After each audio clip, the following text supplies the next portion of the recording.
Hi everyone, welcome to my channel and today we are going to discuss about a topic called domain of a given function, right? So the heading is domain of the given function, and what is the meaning of domain before finding the function, right? So we need to know the concept of domain. What is called domain here? Domain is very simple. For every function, if you take y is equal to f of x, the permissible values of x, so that function is defined. I am writing here the permissible values of x. Permissible values of x. Permissible values of x into the function. Into the function. Okay, this is the meaning of domain of the function.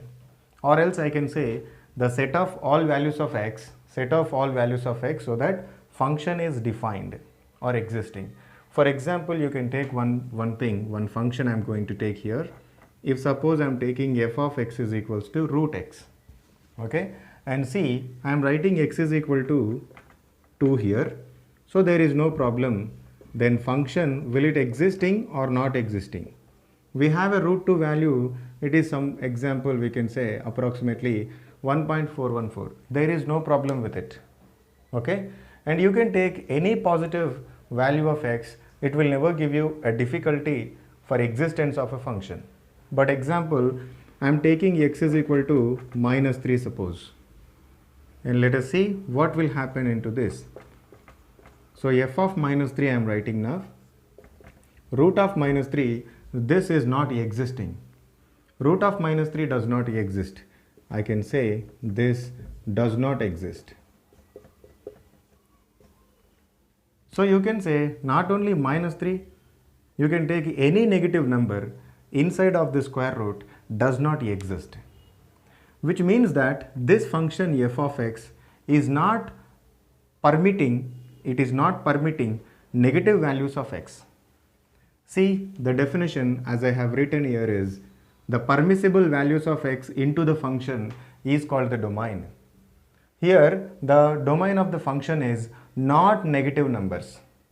Not negative numbers is nothing but the domain of the function. So I can say, so the root does not exist. Root of any negative number does not exist, I can say. Okay.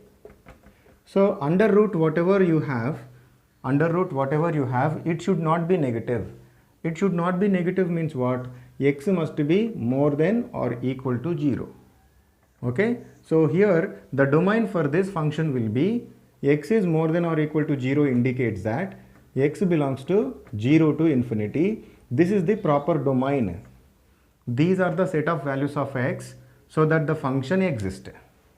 Okay, and this is one way and one different problem I have taken, so that for what kind of functions we are not having a domain here and where we are having domain.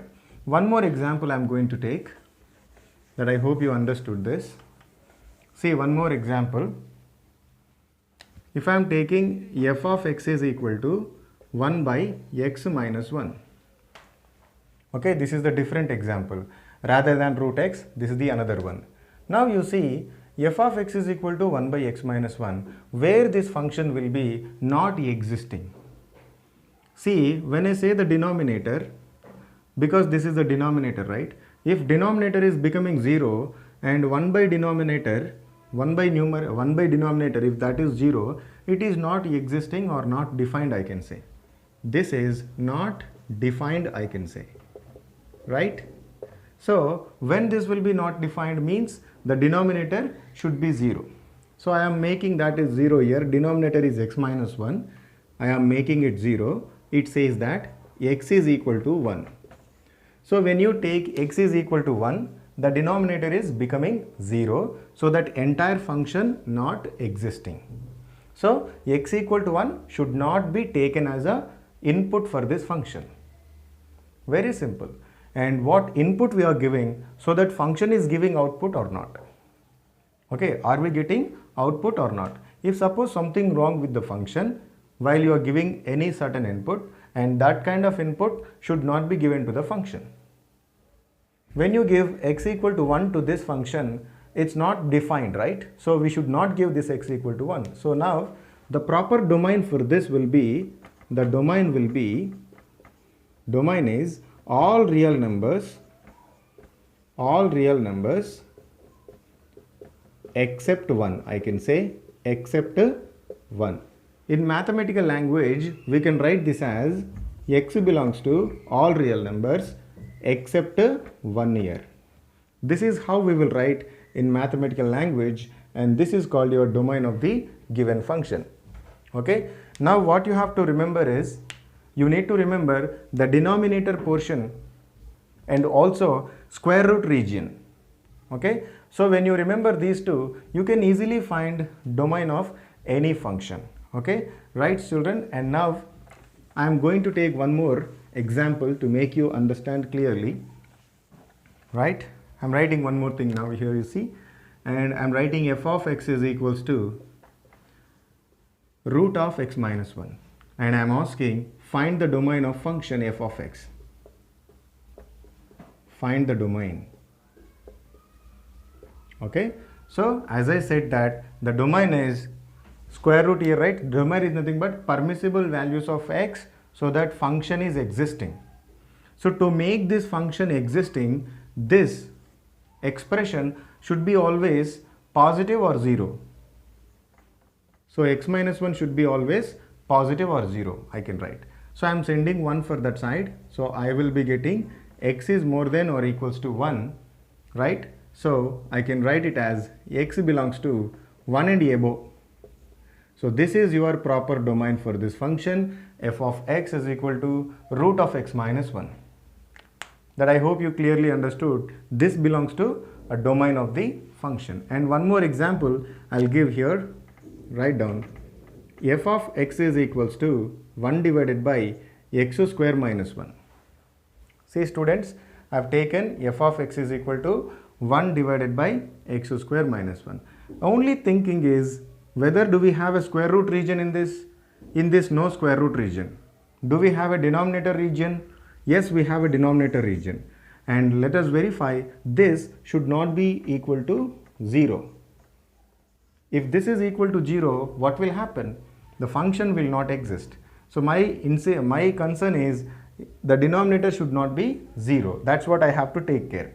So I am writing, if I am writing x square is equal to 1, and x square should not be equal to plus or minus 1.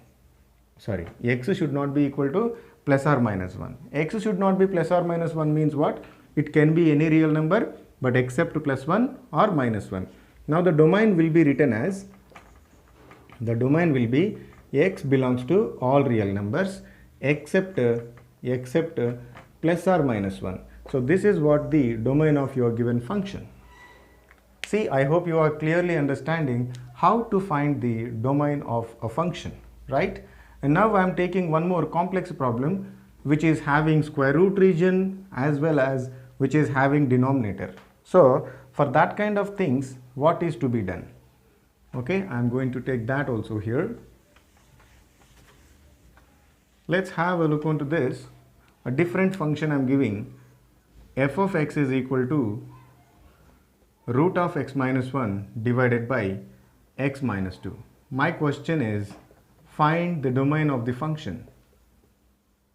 Find the domain of the function. Okay, see what is to be done here. In this problem, we are having square root region as well as the denominator region. Okay, and first I will go with square root region. This will exist. This will exist only when x minus 1 is greater than or equal to 0 as well as x minus 2 should not be 0. Okay, so in these two regions, if these two things are satisfied, your function is existing. So this will tell you that x must be more than or equal to 1 as well as x is not equals to 2. See, x is more than 1 as well as should not be 2.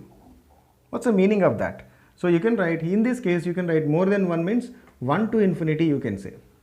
But it should not be equal to 2. That 2 is coming into this region. So final answer is, you can take 1 to 2 open bracket and union with 2 to infinity. See, I have splitted the limit now totally.